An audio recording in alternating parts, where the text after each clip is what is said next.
Hey, Bible lovers, Tim Nichols, and I'm here to bring you your Nichols words. And I am here with the man, the myth, the legend, known as Randy Brown. He needs no introduction.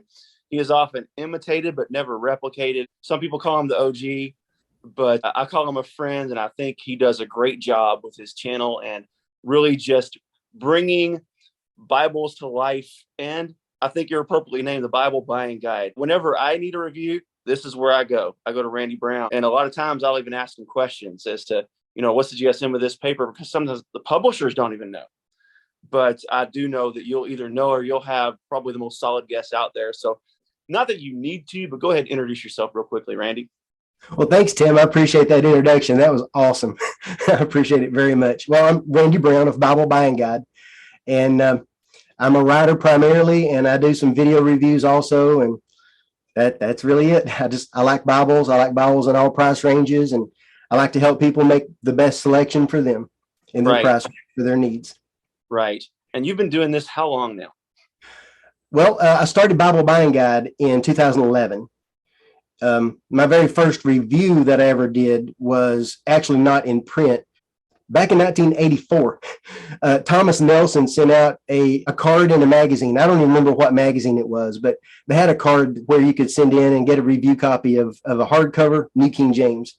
Okay. And I had been a King James reader, and I wanted the New King James because I wanted the updated words, and I wanted the updated sentence structure and all this, but I still love the King James. And so I sent the card in. I thought, well, the worst that happens is they say no. So they sent me the Bible and told me just tell my friends about it. That was the review. Read it, use it, tell my friends about it. And so I've been doing that ever since. Yeah. So 1984 is kind of when you actually started, but you didn't really start the channel and the website until what year? 2011. April 2011, I started BibleBuyingGuide.com. I started the YouTube channel several years later. The main reason I started is we were going to Bible shows. At that time, it was the ICRS, International Christian Retail Show. And I had gotten an invitation from Cambridge asking me to come and be in a roundtable discussion with them. And I think this was 2015. And so I went down there. It was Orlando, Florida. I went down there and met with all the big Bible publishers.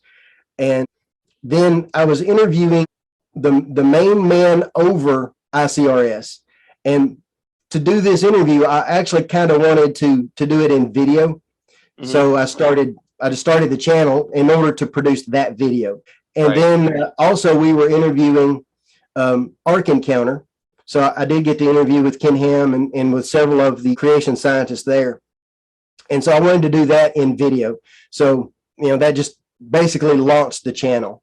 And then from there, I started doing more video reviews, but I didn't do a lot of video reviews because I'm more comfortable with writing. I'm a writer.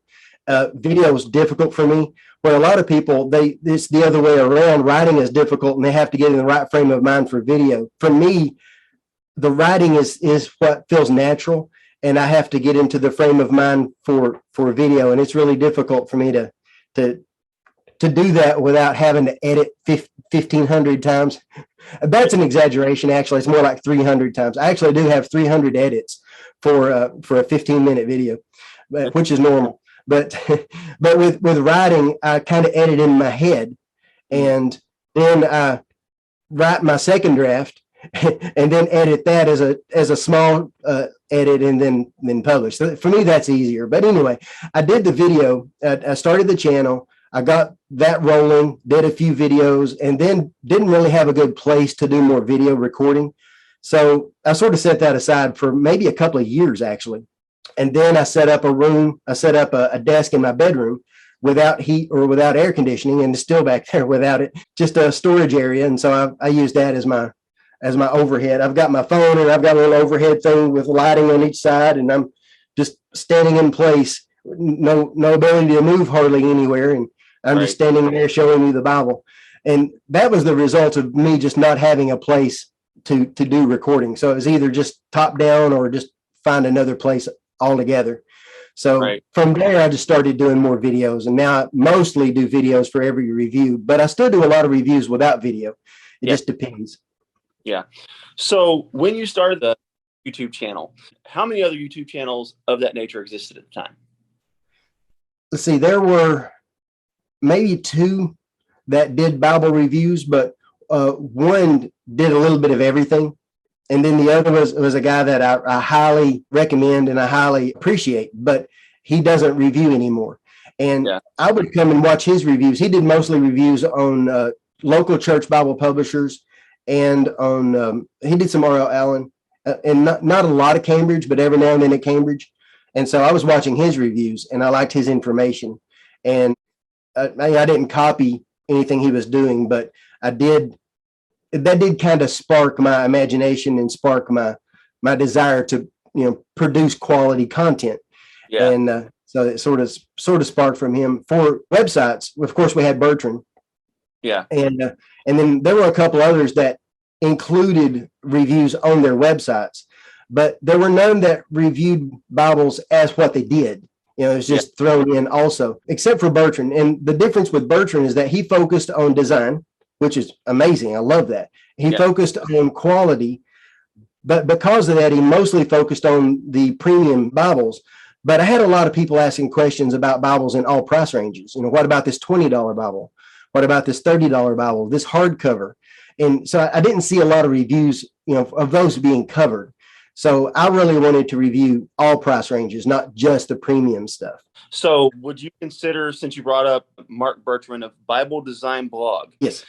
And since you kind of mentioned him, did he play any role in getting you started? Oh, absolutely. He was kind of the catalyst because I was going through his reviews. I'm a writer. He's a writer. He's a far better writer than me. But we had that connection because of being writers. And then we had that connection because of enjoying Bibles in the physical form. And so I would go through his reviews and I would see how they're structured and I would see what points he made and, what was important to him, what he didn't like, what he did like. And then I would look for reviews of certain Bibles, but not be able to find them. And that frustration of those reviews not being out there is actually what kind of started me wanting to do my own. Because I knew that, if I was looking for a review of this Bible, then other people are too. And I would find reviews on Amazon and things like that, Amazon Christian Book, but most of the reviews were not helpful. There were things like, I bought this Bible for my son and he loves it. Well, I'm sure he told you that, but why does he love it? Or someone would say, font's too small or the Bible's too big. Well, the font might be too small for you, but is it too small for me? It might be too big for Carrie, but it might not be too big to sit at my desk and use. So I want more information. Don't tell me if it's too big or too small for you. Tell me what size it is. What size is the font? And then I can decide for me if it's too big or too small. I want to know more about the paper quality. I want to know more about the print quality. Is it consistent? Is the red a good red or is it atomic pink? Or does it fade from one page to another? Can I see the next page without turning it? How much show through is there? I wanted that kind of information, but is rarely available except for a few elite writers, Mark Bertrand being, the top of the list. The way I got started in reviewing Bibles is, have you ever heard of the Sefer or the Sefer? I don't know. Let me grab it. This is called the Sefer, and it has Jasher and Jubilees and all these texts that we don't consider extant and we don't consider inspired. Well, these guys, and somebody found one of these at a secondhand store and gave it to us. Wow. So me and Jake, back when we used to just be me and Jake, and we decided to make a video on it using my church's Facebook page, Lakeside E-Town. And I've since deleted all the videos because I wanted to keep the church separate and kind of start over. But because I had no idea it was going to become a thing. Yeah. So dude, this Bible, if you want to call it that, because it has a lot of extra stuff in there. It even has a 29th chapter of Acts, which is wow. Yeah, it's out there. It's bizarre. So I would consider them a cult, but we made a video on it, just talking about it and talking about one of the things that really makes it unique is the Aleph and the Tav that's on the cover. In the Old Testament, that's in a lot of places, but they get untranslated. And in our English Bibles, they just leave them off because they're not seen as significant. But you can see the Aleph and the Tav all over the place. Yeah. In this. So We kind of reviewed it. We butchered it. We had no idea what we were doing. No idea what we were talking about. We just were guys having fun. Yeah. So then we posted the video. We wake up the next day. It has 1,400 views. Whoa. That's what we said. So it was like, wow, this is something people like. So then we scrapped up a couple books from our collection and was like, hey, review a couple Bibles, and having no idea what we were talking about. I didn't even know there was such thing as a premium Bible.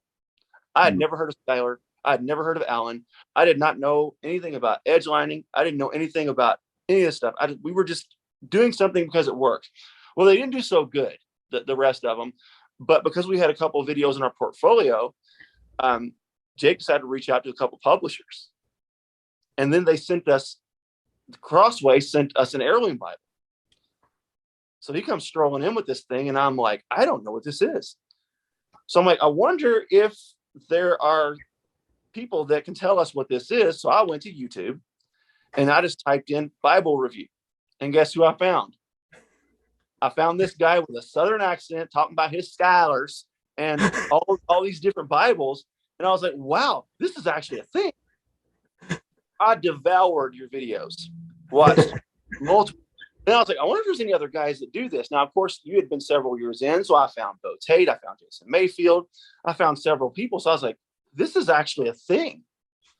So that's when we decided, okay, we're going to start a YouTube channel. And we continued to post content to Facebook largely. And then, of course, he moved. I started Nichols Worth. I started off on Facebook, then ultimately moved to YouTube. But I didn't get into this to get free stuff because I didn't even know that happened. We were just having fun, and it wasn't. And again, I want to echo what you said. Nothing is free. We work our tails off for this. Yes. And also, just because you start a YouTube channel and make a few videos, that doesn't mean publishers are going to give you. It is very difficult to get into the review program. So that's how I got started.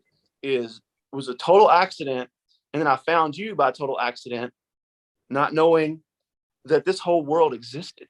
So it was from you that I learned what edge lining was. It was from you that I learned what perimeter stitching was. It was from you that I learned that GSM of the paper was important. I learned what line matching was. I learned all this stuff by watching you, so that by the time we started getting Bibles on a regular basis, I could at least wing it like I knew what I was talking about. So, but that's how I got started. So you played a major role in me being able to be the reviewer that I am today. So I appreciate that. That's awesome. That's a good story. I appreciate that. Thank you.